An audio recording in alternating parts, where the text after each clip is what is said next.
So thank you all for joining us today. Let's go ahead and jump right into this thing, shall we? So my name is Kyle Henson. Just by a show of hands, or if you use the chat feature, I am from Flint, Michigan. And so anybody by a show of hands know where Flint, Michigan is? Have you heard of it by chance? I'm not seeing maybe. No? No? Okay. All right. Well, it's the only state that you can hold up your hand and tell somebody exactly where you live. So I was going to do that, but no big deal. I've enjoyed running this program with Andy. We have a great time running it together. I hope that you get some enjoyment and you get some knowledge out of it. But I'm going to turn it over to Andy as well for him to introduce who he is and where he's from. Andy, take it away for us. Okay, well, thank you very much, Kyle. My name's Andy Greatrex, and so is a lot of you. But I'm the original Andy Greatrex.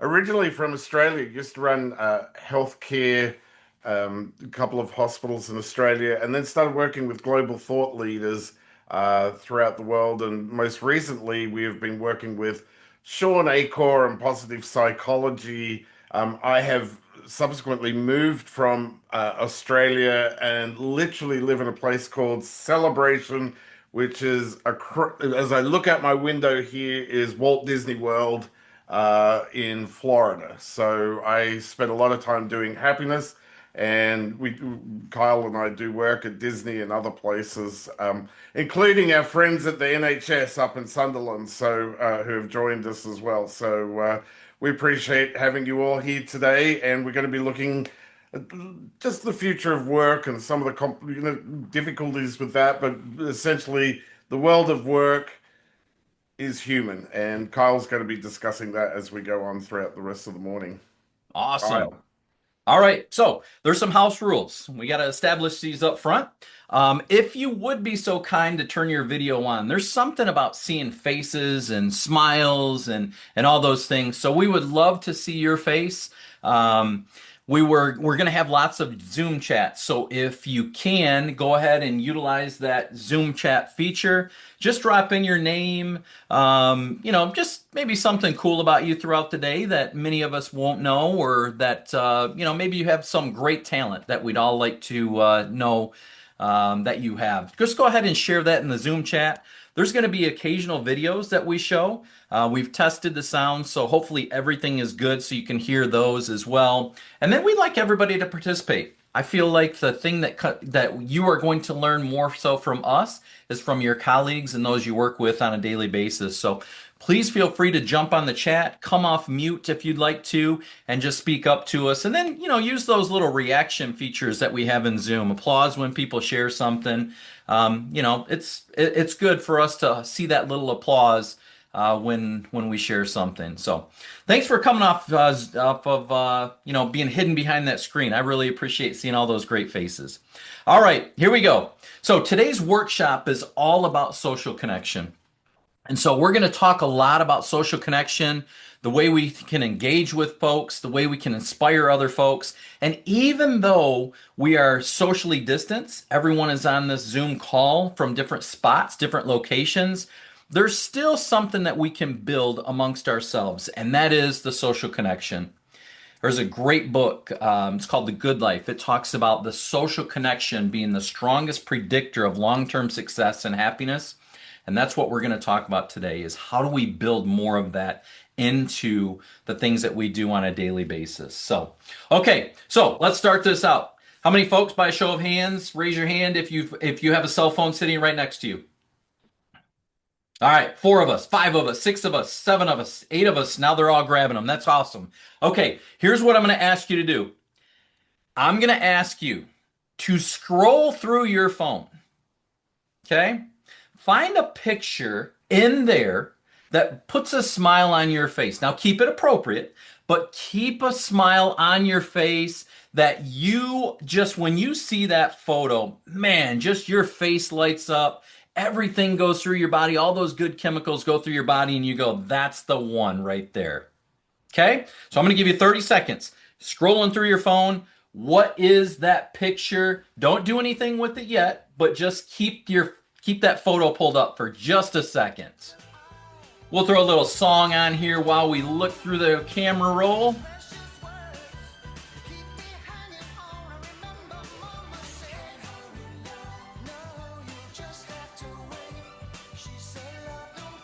All right, to help me out, when you have that picture, just go ahead and raise your hand, just so I know where we're all at. Carly, I see your hand. Katie, Sharon, Andy.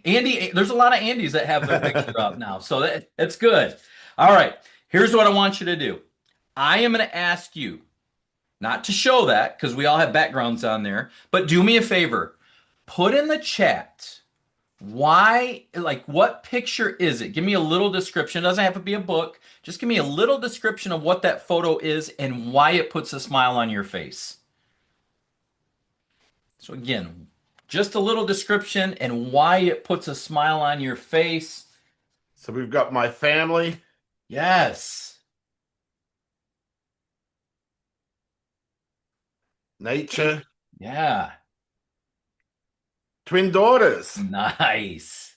family connection with others, holiday in Greece. Love that. Great Yeah. place to be right now. My My dog. dog, All right.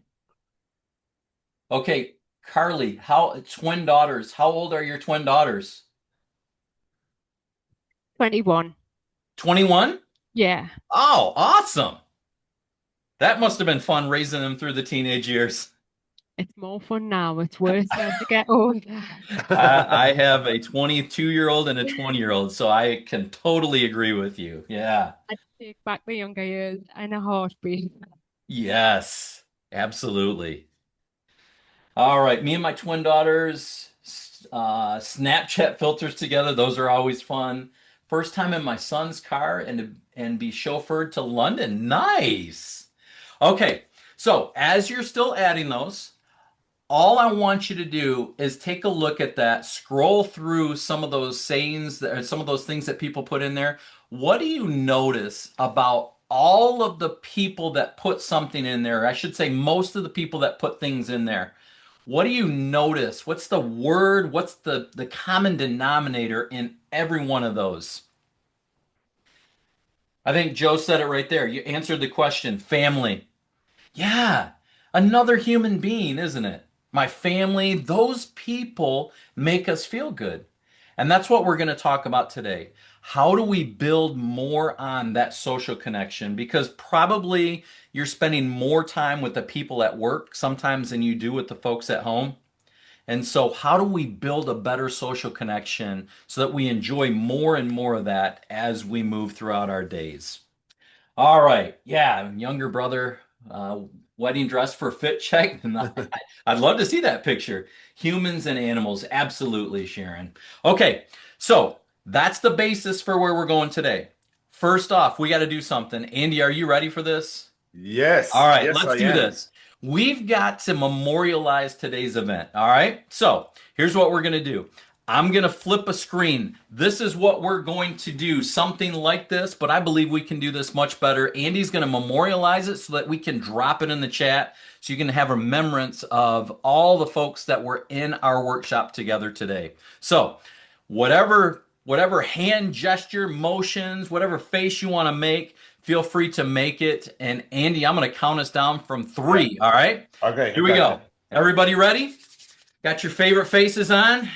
Favorite hand signs? All right, here we go. Andy, three, two, one. Oh yeah, I got that. Look at Okay. that. Can we do it better? Or are we good? Oh yeah, no, this is the best looking group we've had today. I mean, it's Okay. morning here in the US, so it's the best looking Yes, group we've had for you're all morning. exactly right. Yeah. All right, so Andy's going to drop that in the chat in just a minute so you can have a copy of that. But first off, we just want to welcome you. We want to say thank you for taking time out of your day to be with us, to be able to go over some of these great things, some of the great results that we've seen by these workshops and how it can improve mindsets. So, again, welcome. We hope you just get everything out of this that you're expecting and hopefully expected to get a lot out of this. But we're going to transition just real quick. Andy's going to take us through a couple of things, and then we're going to really jump into that program. So, Andy, I'm going to let you take this away. Yeah, sure. Well, one of the things we wanted to do was just to set the scene a little bit and we've done quite a bit of research on what people are saying in the UK, but around the world. And you know, every day we look at the news, we've been doing this work and research on this, and we've been noticing, in fact, believe it or not, the BBC is actually the best. They only report 75% of what they report is negative. You come to the US and Fox News, 85% of what they report is negative. And so we're seeing this, we're constantly bombarded by this each and every day. And I think everyone's feeling this right around the world. The world's feeling particularly heavy at the moment for all of us. And, when we talk about the future of work, we're here, we spend a lot of time, a lot of research on how much time we spend with colleagues as opposed to our significant others, family, kids, etc. And so the research we've done is in terms of the future of work, it's really around human skills, continuous change, talent, well-being, and trust. And I think, Carl, if you can just move those slides. Oh, there you've got those. So, um, in terms of human skills, AI has been absolutely fantastic and really incredible. But AI can tell us what to do, but it can't do it with empathy. It can't do it with judgment. It can't create relationships. It can't coach us and provide the conditions to create great work. I also think, and we see this everywhere, continuous change. Change is coming at us all the time. We've got AI, we've got digital transformations, we've got customer expectations. Everything's on an app. Um, Here, I live in Orlando. I haven't even used a dollar bill for, at least 5 months. I mean, nothing, there's just no cash here in Orlando at all. So the challenge really isn't about managing change. It's really thriving through it. The other thing that we're seeing here, and I think it's the same around the world, is around talent. How do you attract the best talent that you possibly have when there's skills shortages? And it's not just about salary, remuneration, benefits. It's also how do you keep people with all this skill shortages. We had a call last night here in the US. It's costing public education in the US 8 billion US dollars a year just to recruit new staff because teachers have left the industry. So how do you, and I know that's an issue in particular with my friends from the NHS with nursing as well. How do you attract the talent and how do you keep them? The other thing we're seeing is this unbelievable drift in well-being. How do we keep people engaged and resilient amongst anxiety and loneliness and depression and burnout that we see all the time? So, well-being is going to be a future performance driver. And then the other thing's trust. How we have to be able to trust each other. How do we have psychological safety? Especially with AI, people are saying to us all the time, "Am I going to have a job in the future? How's AI going to do that?" I was talking to someone at the Celebration Hospital here yesterday. I mean, the AI is reading radiology reports, and can do that 24/7. And people are like, I just spent $400,000 in college. What does that mean for me into the future? So trust, psychological trust and safety, and then trust with customers as well. So, Kyle, so yeah, so for us, very much the future of work is around people, investing in people, purpose, individual purpose, and organizational purpose, and contributing to something that matters, building optimism and adaptability, and not just about performance, but how do you meet the customer's needs? How do you create engagement?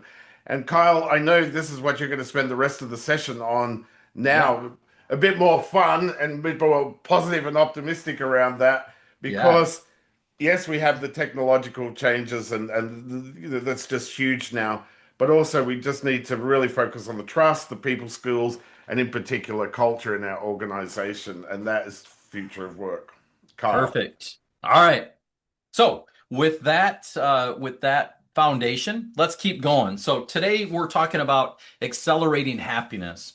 And as Andy mentioned, this is all built around Sean Acor's work. He's written a few books. Some of the books that you see here, The Happiness Advantage.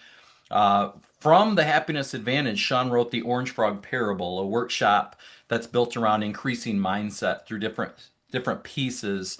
And we'll talk about that today. He also wrote Big Potential, Working Together More, and then just came out with The Power of Beliefs. So Sean says this when in his interview with Oprah.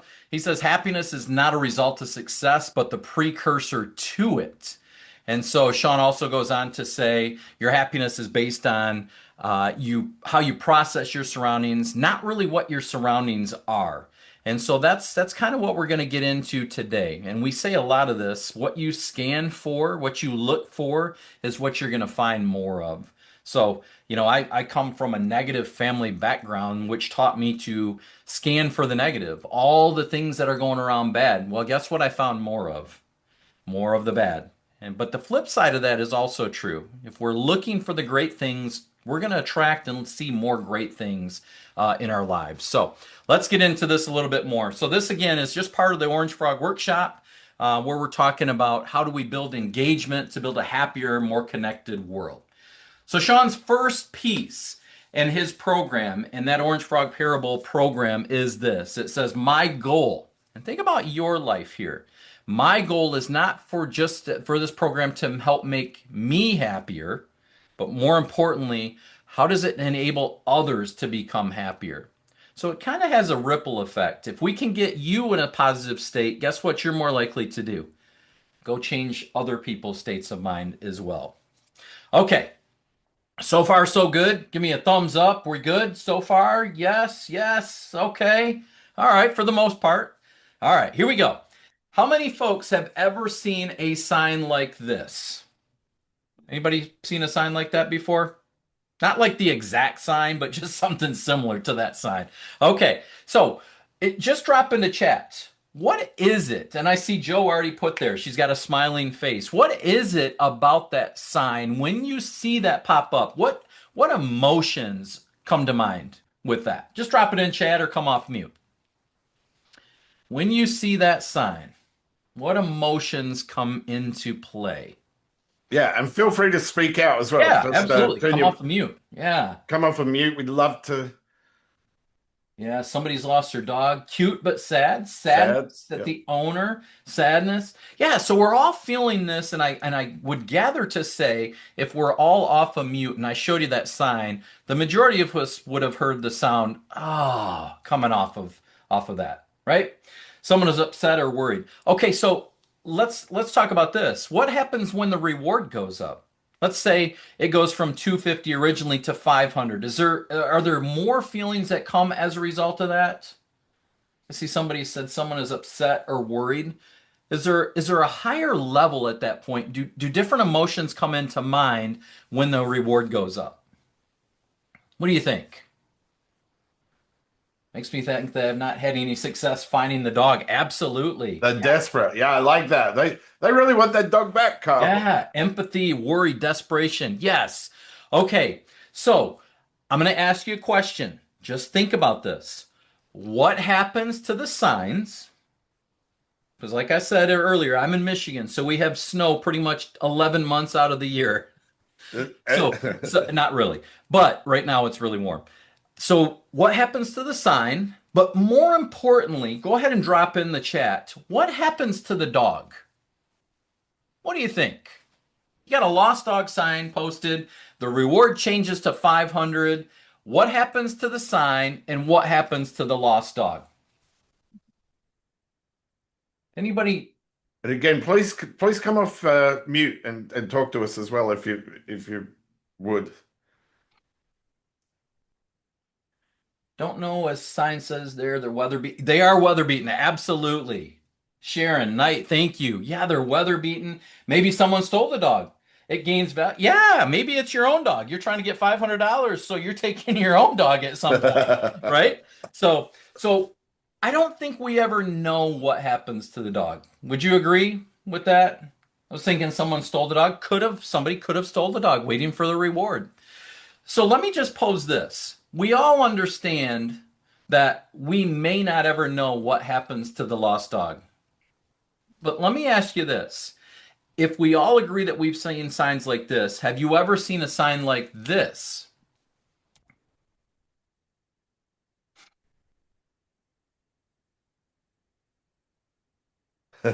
Ever seen that before?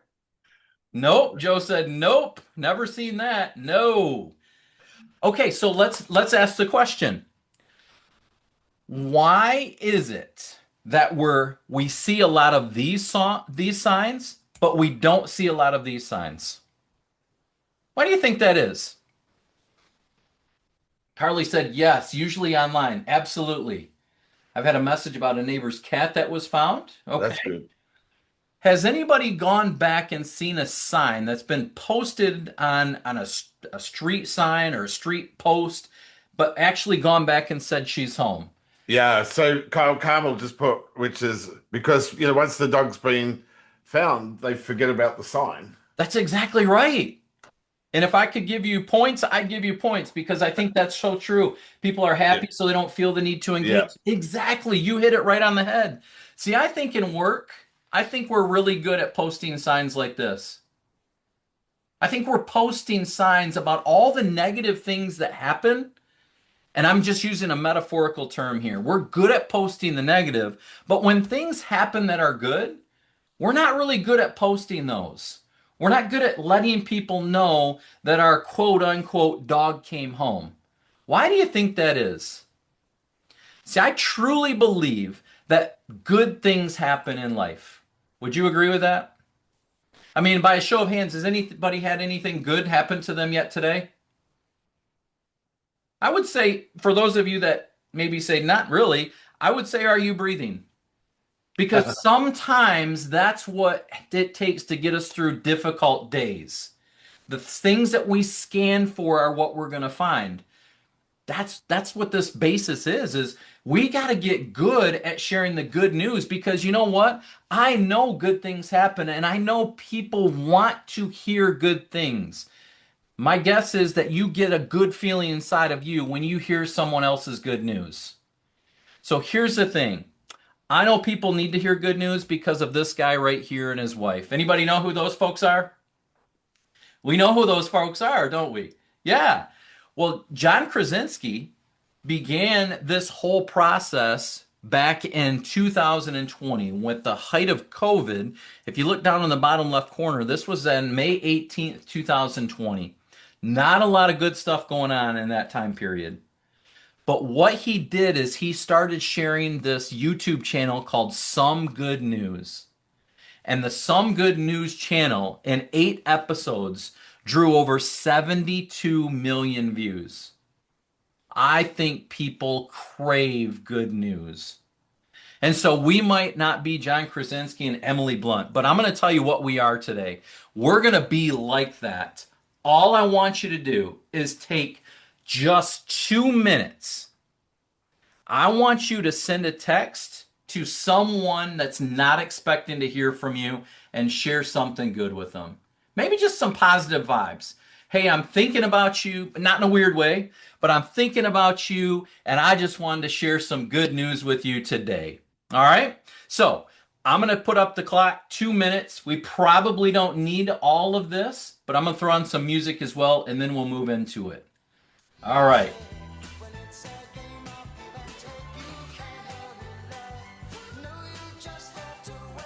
This is great. Gratitude Journal Daily. Good things happen to me every day. I love that. Kind to each other.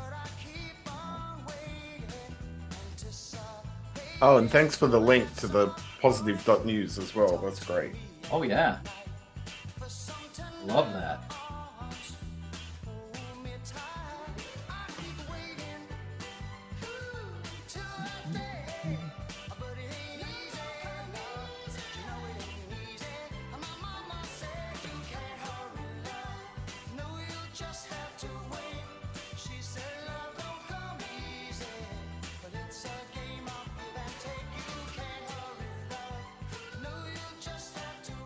All right. So Has anybody, have you sent that message out? Have you had time to send that message out? Carmel, I'm seeing yes. I'm seeing some shaking heads. Has anybody gotten one back yet by chance? Has anybody gotten a response? Katie, you're smiling. Did you get a response or are you just okay? All right. She's just smiling. All right. All right.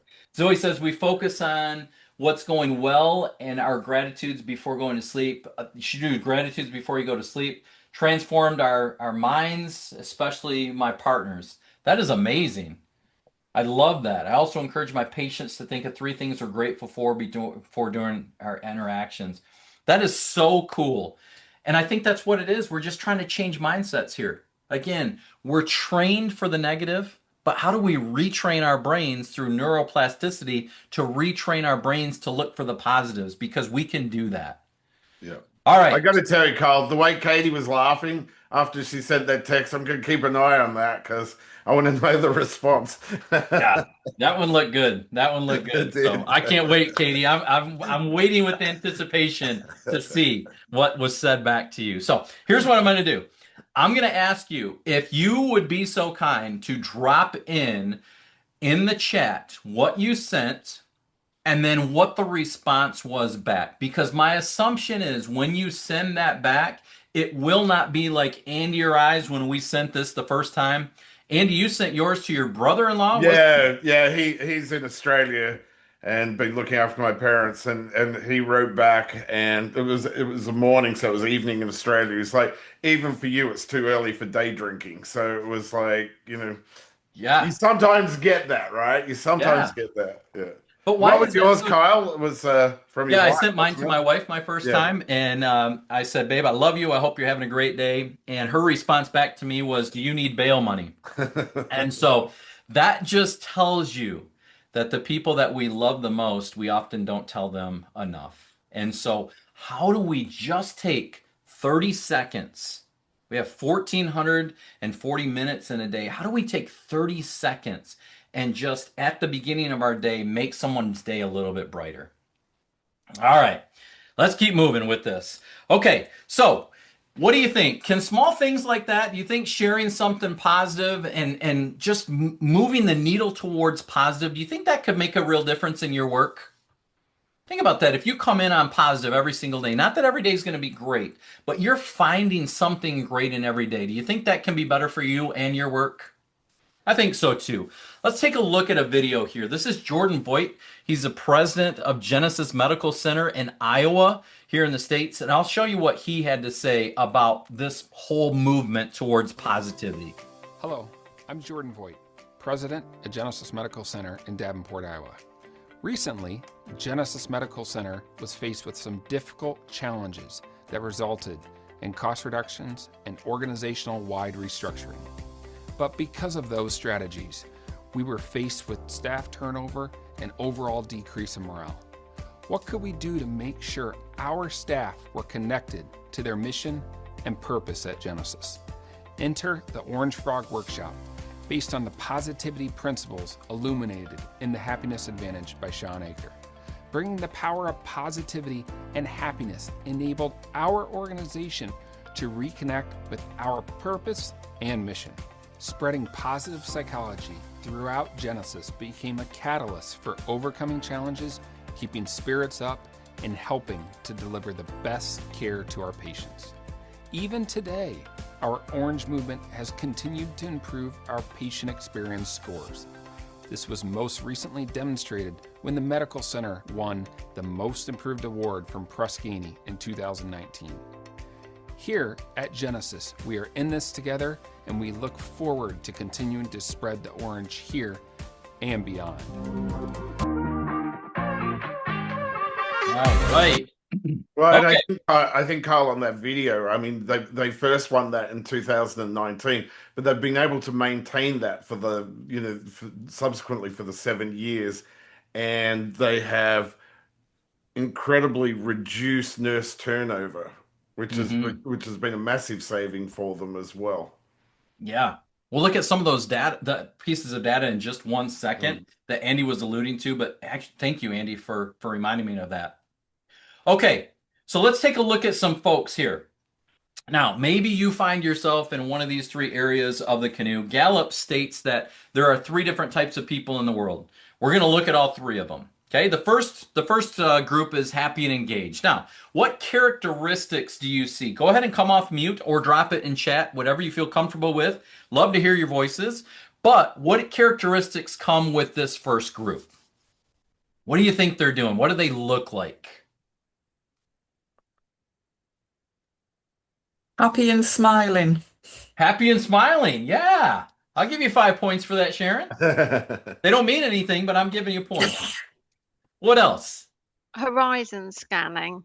Horizon scanning. I love that. Yeah. The guy pointing, or the girl pointing, either one. Positive attitudes, organized, smiling, paddling, and happy. Maybe they can see land ahead. Okay. So, do you have folks like this in your organizations? You know them by name? Okay, cool. All right, so they may be saying things like this. I'm positive, I'm connected, and I'm contributing. Okay, so there's one group. Let's take a look at another group. This group is called the not happy, not engaged folks. Now, what do you see with these groups? What do you see with these folks? A little different? What do you think they're thinking? Again, feel free to come off mute. We'd love to hear your voices. Confused? Okay, I'll take that. Coasting. I love that. Just No coasting along. direction. No direction. Absolutely. Okay, now, do you know folks, blockers, disorganized, disconnected? All right. Do you know folks like that in your organization? If they're sitting next to you right now, just go ahead and point Like the them out. wrong workshop, wrong workshop. Just kidding. Don't do that. But we know folks like this. Here's what they may be saying. I'm okay, but not involved, not inspired. They're just kind of like you said, coasting. Now, there's one last group here. The last group is actively unhappy and disengaged. Now, what are these folks saying? What do you think? Causing issues, Carly says. Yeah. They're drilling holes in the boat, aren't they? So they're saying things like this. I'm frustrated and checked out. Now, I'm not going to ask you to raise your hand or put anything in, but do you find yourself currently in one of those three categories? And I would ask you, if you find yourself in one of those three categories, how did you get there? Disruptive, causing problems, destructive. All right, so we all agree that there are people within our organizations that fall within one of these three categories. And so what I'm going to ask you to do right now is this. If you look up top, there are three different percentages. These percentages go with each of these three bubbles according to Gallup. Now, this was a study of 230,000 employees, 142 countries. So that just wasn't in the US alone. This was across the world. I'm going to give you a little hint. Actively unhappy employees outnumber happy ones by 2 to 1 worldwide. So armed with that data, my ask of you is this. In chat, which percentage goes with which bubble? Now, maybe we kept them exactly how they're supposed to be, maybe not. But I'm going to give you just a minute. Type in happy, and then the percentage goes with happy. Unhappy, what percentage? And then actively unhappy, which percentage goes there? So I'm just going to give you 1 minute. I'm going to turn on a little bit of music, and then that way we'll come back. Happy, okay. Love this.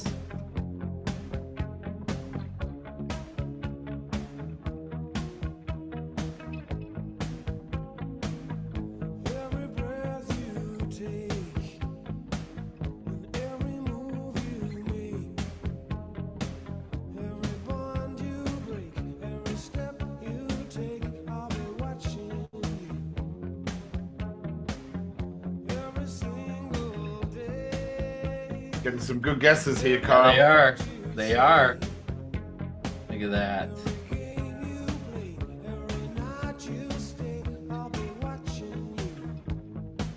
Ah, all right. I think we got a good representation here.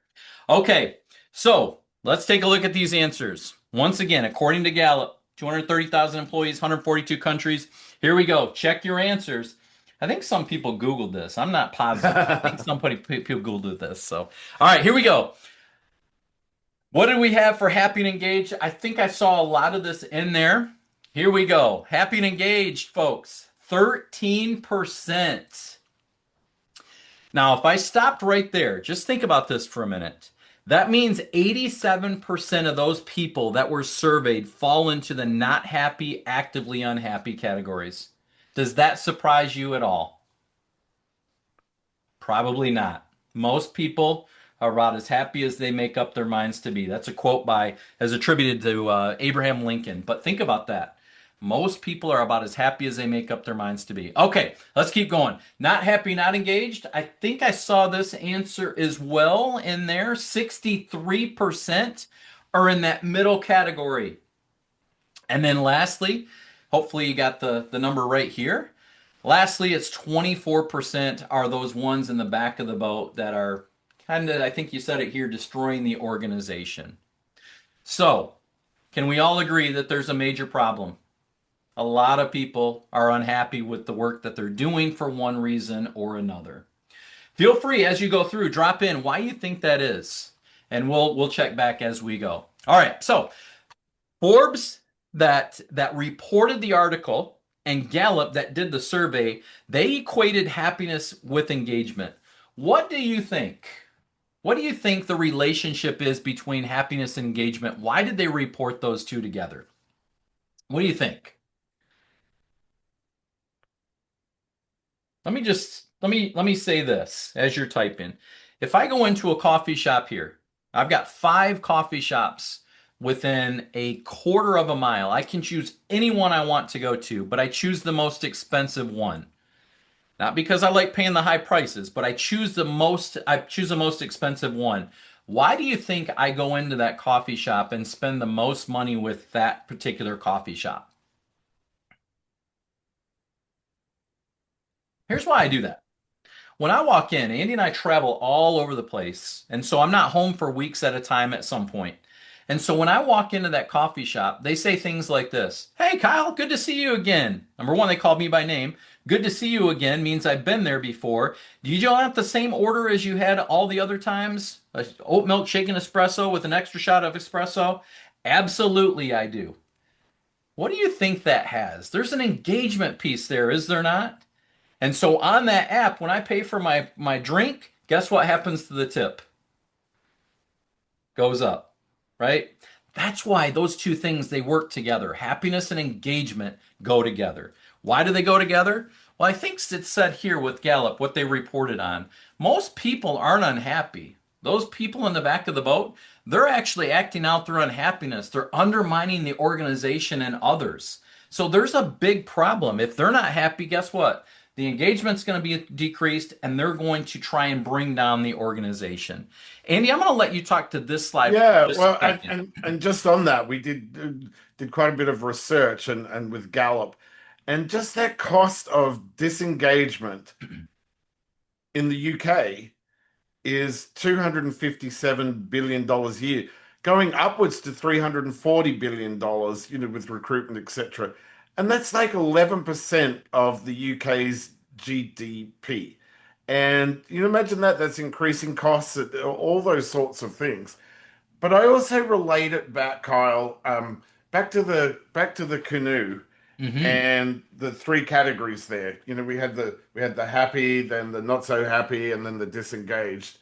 And I always question that because I don't know whether, when you're recruiting someone for your insurance organization, or if you're recruiting someone, to come and work into your NHS trust, how do those people, once you interview them, get to the middle or to the back of the boat?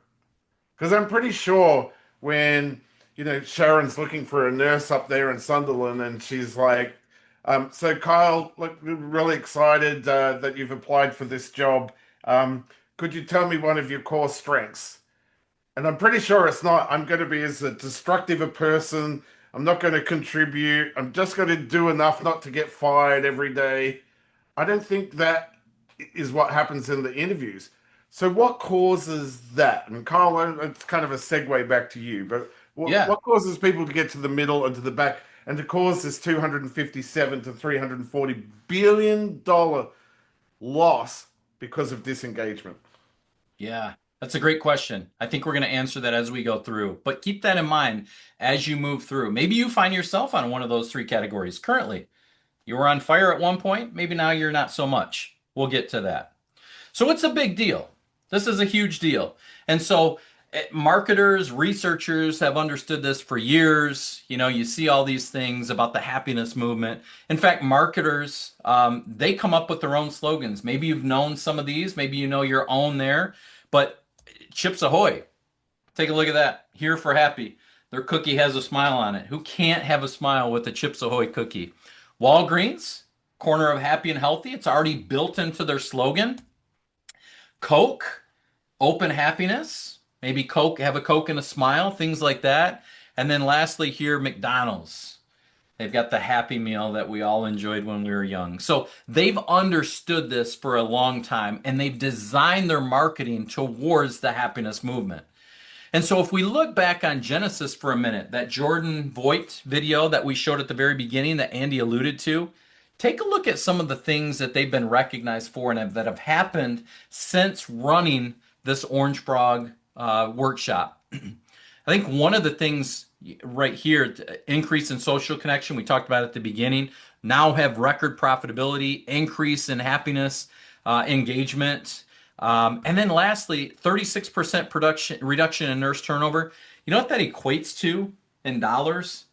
$1.3 million saved. And so this is becoming a big deal. And so as we move forward with this, let's take a look at something else. And that kind of drives the point home. Anybody ever seen this video before? It says 66% more chose to take the stairs. Here's what it looked like the night before. I mean, what you see right here that nobody's taking the escalator, but here's what it looked like the night before.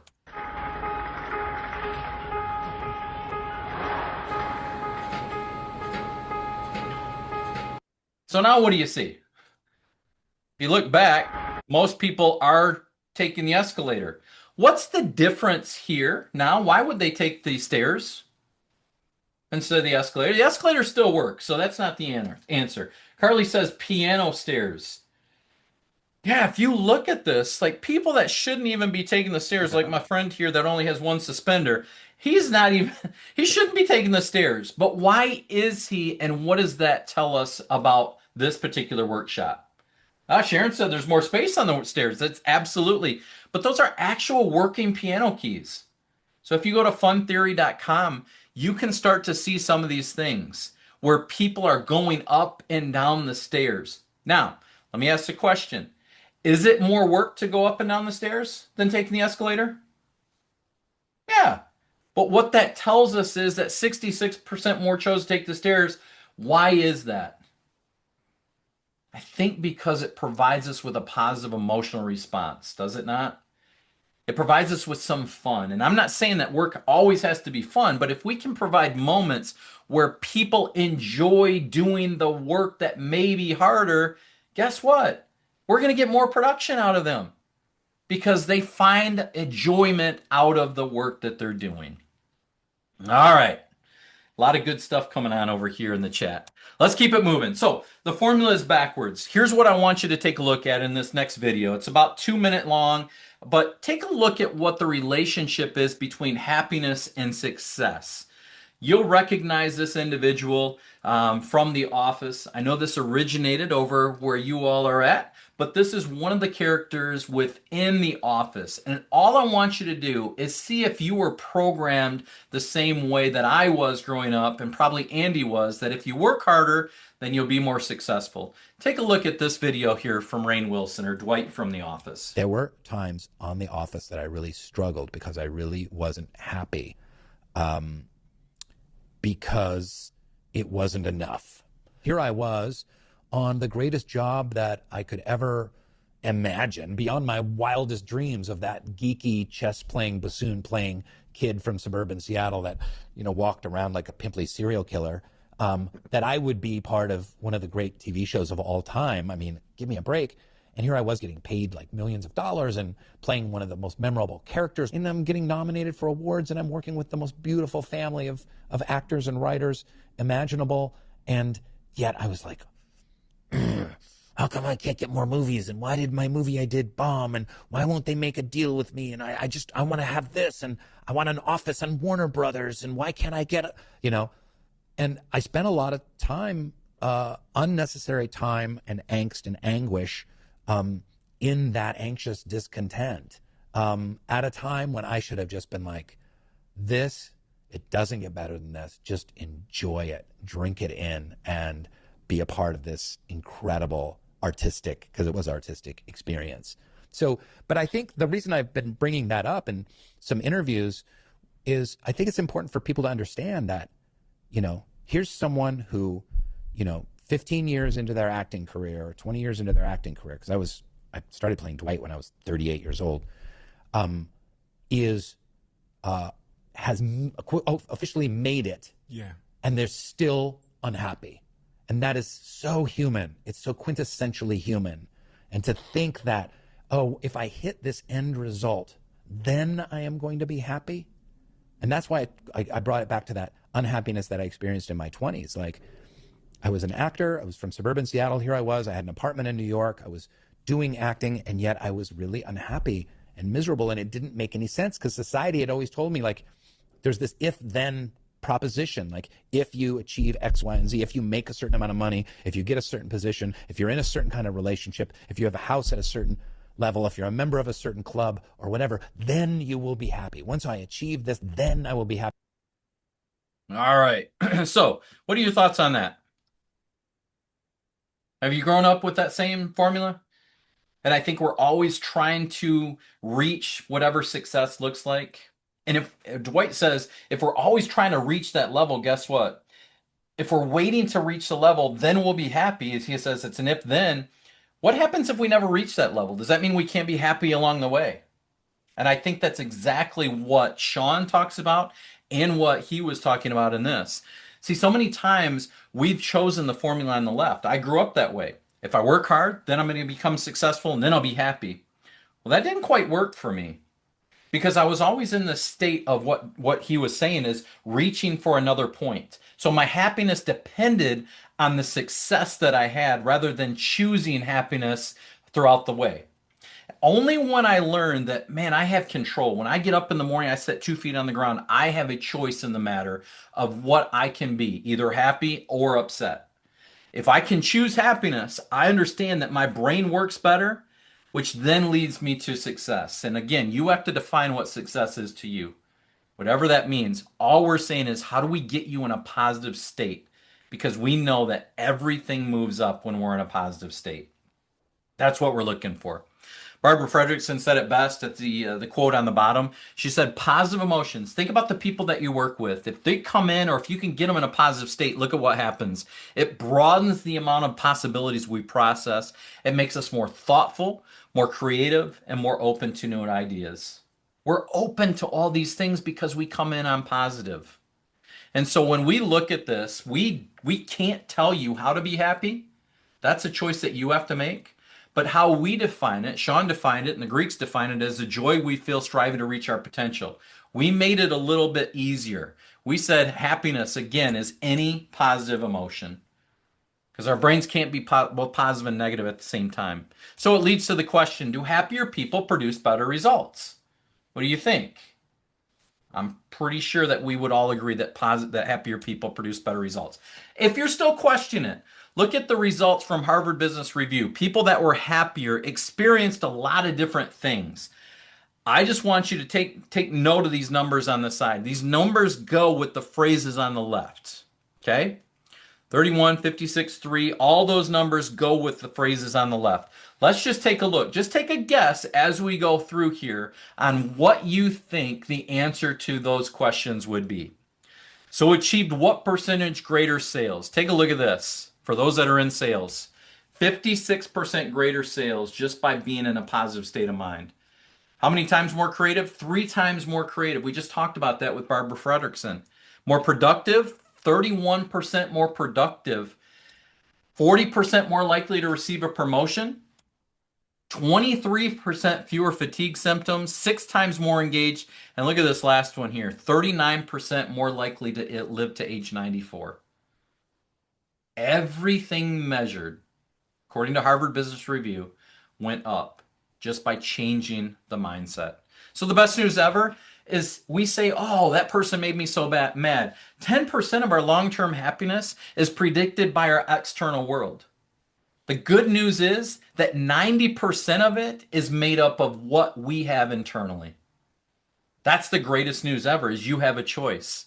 And so Sean talks a little bit about this in his next video. I don't know if you've seen this or not, but it's his TED Talk, probably one of the most watched TED Talks of all time. And I just want to walk you through this to see what you think with what Sean talks about as positive outliers. So take a note. When we go through this, just drop in chat. What resonates with you as we watch this? Take a look.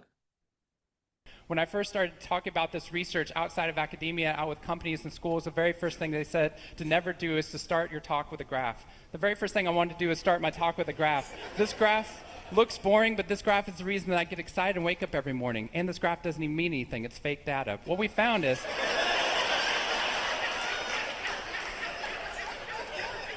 if I got this data back studying you here in the room, I would be thrilled, because there's very clearly a trend that's going on there, and that means that I can get published, which is all that really matters.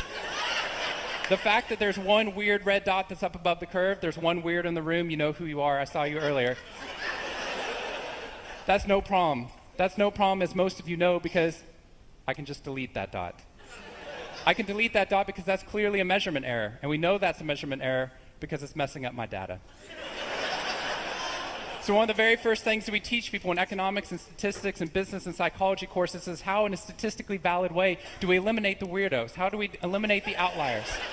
So that we can find the line of best fit, which is fantastic if I'm trying to find out how many Advil the average person should be taking, too. But if I'm interested in potential, if I'm interested in your potential, or for happiness, or productivity, or energy, or creativity, what we're doing is we're creating the cult of the average with science. If I ask a question like, how fast can a child learn how to read in a classroom? Scientists change the answer to, how fast does the average child learn how to read in that classroom? And then we tailor the class right towards the average. Now, if you fall below the average on this curve, then psychologists get thrilled, because that means you're either depressed, or you have a disorder, or hopefully both. We're hoping for both, because our business model is if you come into a therapy session with one problem, we want to make sure you leave knowing you have 10. So you'll keep coming back over and over again. We'll go back into your childhood if necessary, but eventually what we want to do is to make you normal again. But normal is merely average. And what I posit, and what positive psychology posits, is that if we study what is merely average, we will remain merely average. Then instead of deleting those positive outliers, what I intentionally do is come into a population like this one and says, why? Why is it that some of you are so high above the curve in terms of your intellectual ability, athletic ability, musical ability, creativity, energy levels, your resiliency in the face of challenge, your sense of humor? Whatever it is, instead of deleting you, what I want to do is study you. I think that's so true, what Sean says. And I'd love for you to finish that video, because you'll start to hear more and more about it. I know we're running short on time, so I want to get to just a couple of different things here before we let you go, because I think we need to answer the question and leave you with something. I think that's a sign of a good workshop when we can do those two things. So I'm gonna move forward. Andy mentioned something, and I alluded to it earlier. When you find yourself in the back of that boat, or in the middle of the boat, we ask the question, how does that happen? I think there's two things that you have to remember as we close. Number one, I think if you help people understand that what they think no longer matters, or what they do no longer matters, they're going to start moving to the middle and to the back of the boat. Think about that. If somebody comes to you with a great idea and you say to them, we've done that before, it didn't work so well, how many times do you think they're going to come with great ideas again? Probably not many. Same thing with somebody that works hard. Somebody that works hard, they're doing all the extra things for you, and they never get a little pat on the back, a sign of appreciation. Guess how long they're going to keep doing that before they go, I'm good. I'm going to start looking for something else. So as you move forward, help people to begin to believe once again that their thoughts matter and their work matters. I think that you're going to start moving them towards the middle, the front of the boat, when you can help them understand those two things. So as we close, as our book, our parable says, information is not transformation. You have to choose intentionally if you want to change your mindset. And so what we're going to do is we're going to leave you with, there's 5 things that we could go over. We're only going to go over one. And I think somebody dropped it in the chat already. All I want you to do is this as you move forward. If we're going to retrain your brain, every single day for the next 21 days, build yourself a habit that says, I'm going to give 3 things that I'm grateful for. I'm going to write them down. I'm going to tell somebody. I'm going to journal about them, whatever it is. I just want you to begin to change your mindset. Instead of scanning for what's wrong, look for what's right. 3 things that I'm grateful for every single day for the next 21 days gives you 63 things that you're now starting to scan for, which totally changes your mindset. And so continue to do those things as we end. But when we get done with this, we always leave you with one final quote. Don't cry because it's over, smile because it happened. And we hope that you are smiling because this happened. Hopefully, we've brightened your day a little bit, giving you some things to think about that you're going to start doing to change not only your mindset, but think about what happens when you change your mindset. Other folks' mindset that come in contact with you are also changed. And so that is all we have for you. If you want more information, feel free to reach out to Andy. Leave us a note in the Zoom chat here, and we will get back with you. You guys have been amazing. Thank you for spending some time with us today. Andy, anything you want to say before we let them all go? I just wanted to thank the Chartered Insurance Institute for supporting and sponsoring this webinar, and Carly and Ian, fantastic. I wanted to thank Sharon for involving all the folks with the NHS, and would you give it up for Kyle as well for doing a great job this afternoon. So thanks everyone. Really appreciate Thank you all. it.